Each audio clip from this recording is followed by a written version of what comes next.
Okay, great. So, with respect to the syllabus for conservation, we have to look at urban renewal and conservation and what is heritage conservation. Okay, so first we look at the terminology, the little bit of history, various organizations that are involved with respect to conservation in India and at the international level. Okay, so let's start with terminology. Now, from among these, what would you call as a heritage? All of it or only a few of them?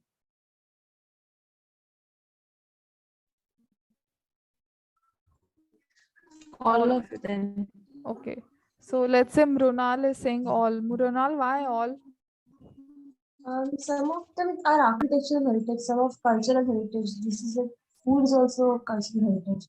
Absolutely correct. Right. So some of it is your cultural heritage, some is architectural. So some are built monuments, but some are various other forms of culture. Okay. And if you see another common thing amongst all of this is it is all inherited by us. So that is why we can call all of it as heritage. Okay. So it could be your traditions, monuments, objects, culture, anything. Whatever is inherited will be a part of your heritage. Now, yeah, that this is what it explains again, the same thing. Now, in terms of heritage, there are two aspects. One is your tangible, and another one is your intangible. So, tangible is something that you can touch, feel, or see very clearly. But intangible is something which is more of an experience based, right? Can you touch music or singing? Yes, no? No. Yeah. So your music, your singing, etc., becomes a part of your intangible heritage. Can you touch dancing? No. No, right? But can you touch a building? Can you touch some, let's say, a particular sari, or Yes. yes, right? So, or some object, which is which has some heritage value or whatever. So this is the basic difference in terms of tangible and what is intangible with respect to your heritage. Now again, you have something called as cultural as well as your natural heritage.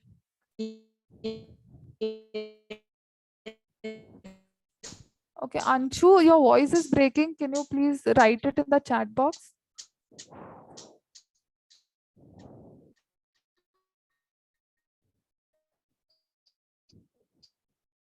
Yeah. Okay, and just one more request. I'm not able to mute you. Please, can you mute yourself? And whatever you're trying to say, please put it in the chat box because your voice is breaking. Okay. So you have cultural and natural heritage. Now, cultural is what? Can I call it more of man-made? But with respect to your respective culture?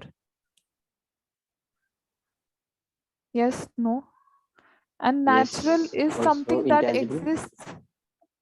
You see, cultural again could be tangible or intangible. Okay. Okay. It could be tangible or intangible. That's another part. But cultural is what? Like, let's say the Kathakali dance. Okay.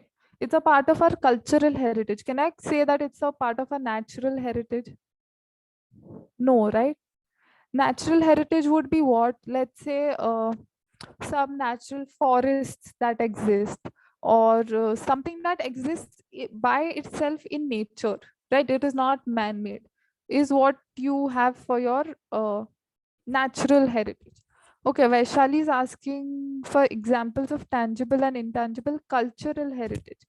So can somebody help me over here and help me give examples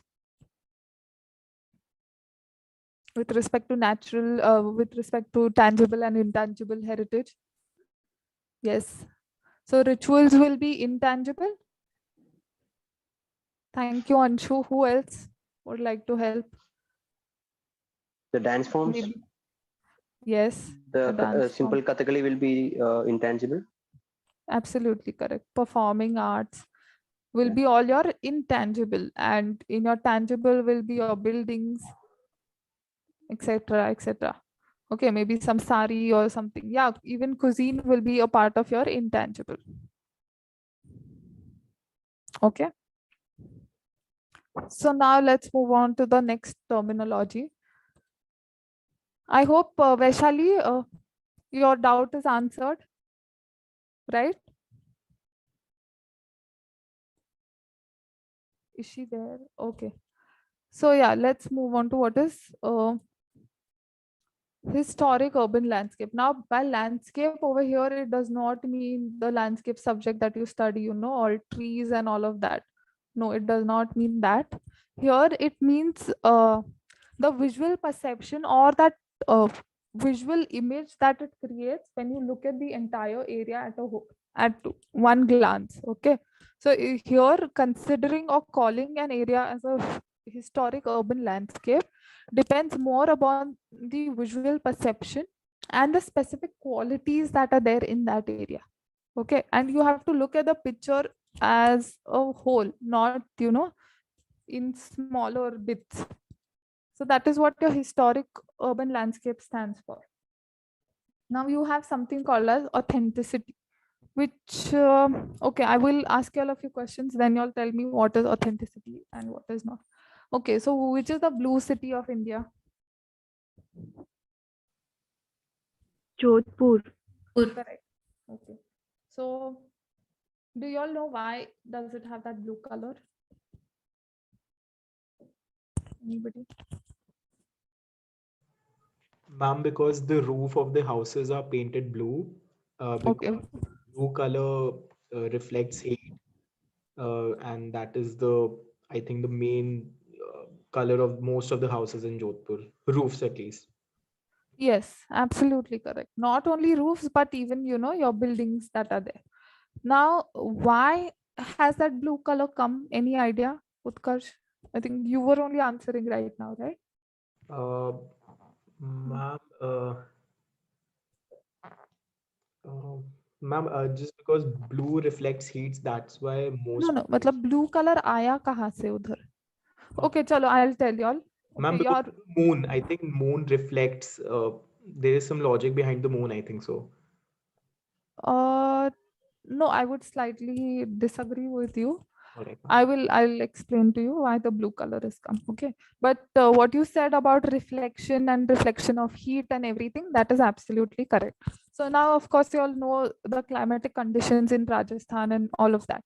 Now, to reflect heat, or so that our buildings stay cool, what the people did, they mixed limestone and copper sulfate. They mixed these two elements together and started painting their houses. Now, why these two elements only? Because these were easily available around them. As simple as that. So when these two are mixed together, the blue color that is there is formed. Okay, and it reflects heat. That what Utkarsha said, which was absolutely correct.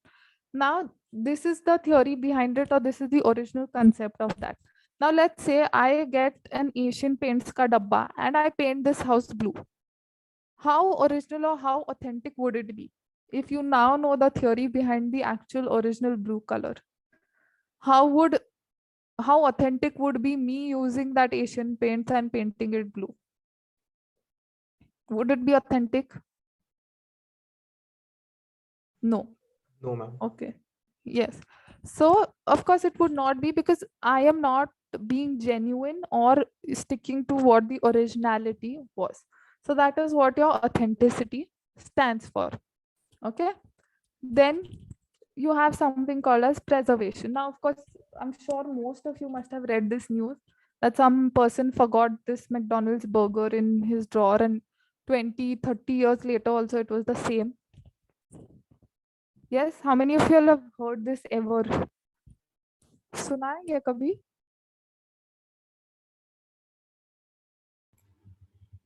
No? Okay. Yes, ma'am.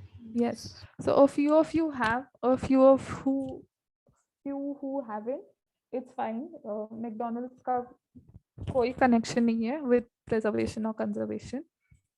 But here why I'm using this example is to try to explain to you all that what there was some chemical or something that was added, let's say, to that burger, which kept it intact and exactly the same for 20 whole years, right? So whatever preservatives were added or whatever was done to it, it maintained the burger intact without causing any physical chemical damage or deterioration to it, right? So that is what your preservation with respect to your building or conservation also stands for, where you are trying to maintain the building in such a way that it does not decay, deteriorate over a period of time. Okay? Is this clear to everybody? Yes, ma'am. Yes, ma'am. Okay. Then you have something called as reconstruction. So in reconstruction, what it is either constructing exactly new, but exactly the way the original was, exact form, exact details, all of that, and constructing it probably on the same site or maybe a different site. Okay. And with respect to repair, now repair, I'm sure you all must have experiences, or maybe the tap at your house is leaking and the plumber comes and he repairs it. So what does he do? Maybe he tightens it or does some minor alterations, etc., such a way that the tap works normally or it starts operating efficiently again, right? So that is what your repair stands for. Now moving on to restoration. Now restoration is something where you are trying to return the existing fabric of that place or that building to exactly how it was when it was originally built. Okay. Now this is the example of Neel Gumbad from Delhi, where this was the existing condition. But when they tried and restored it, they restored it to such a way, like the idea, let's say in this case, now this was built in the Mughal era. So the restoration was done where it would look exactly like how it was looking when it was built in the Mughal era. So in this case of restoration, let's say probably after the Mughals, you had the British and all of that. Maybe the British, to maintain that building, had done some plastering and etc. Now in the concept of restoration, here you can see this person is even removing whatever plaster or whatever was applied to this, so as to see the original paint beneath that. So this is what is your restoration, trying to get back that building to its very, very original state. Okay. And what your conservation stands for is a mixture or an amalgamation of all your preservation, your restoration,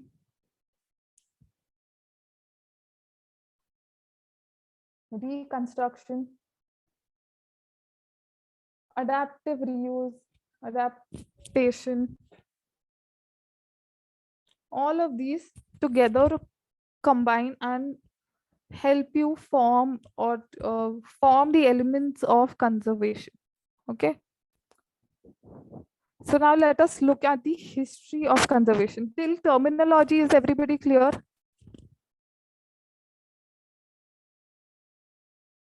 Yes, ma'am. Okay. Yes, ma'am. Okay, great. Chalo, now we will look at the history of conservation. Now,